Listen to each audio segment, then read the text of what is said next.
Il faut aimer la boue et être particulièrement entraîné. Les 3 jours d'Aveyron réunissent depuis hier 200 trialistes confirmés.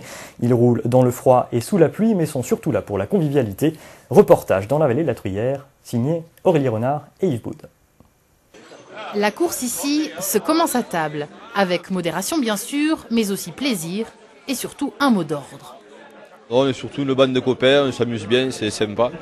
Ça conserve bien l'esprit de la moto de trial, en pleine nature, on n'abîme pas trop. On fait quand même 3 jours de vacances assez idyllique dans un cadre magnifique. 200 concurrents sont venus de toute l'Europe avec ce même état d'esprit, concourir pendant 3 jours en plein cœur de l'Aveyron et passer un bon moment.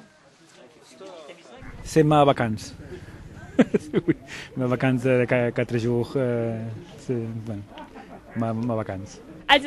Je dis toujours que ce trial est un concentré de bien vivre. Il y a 17 sections, mais il ne s'agit pas toujours d'aller vite. On peut prendre son temps. Et puis c'est agréable de pouvoir prendre un peu les jeunes sous son aile. 6e édition donc d'une manifestation qui reste tout de même une compétition. À Entrailles, les amateurs côtoient les pros pour des passages dans les roches de la Truyère aménagés pour l'occasion.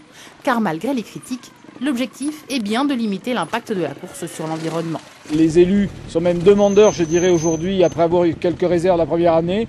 L'épreuve est très bien organisée, tout est vraiment calculé, tout est défléché dans la foulée des tracés. Donc je pense qu'effectivement l'impact sur l'environnement, puisqu'on va parler d'impact sur l'environnement, est relativement minime.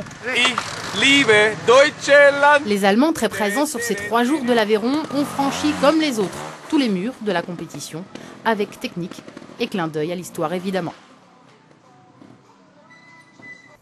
C'est une plante fascinante et mystérieuse. L'orchidée était à l'honneur ce week-end au parc des expositions de Cahors.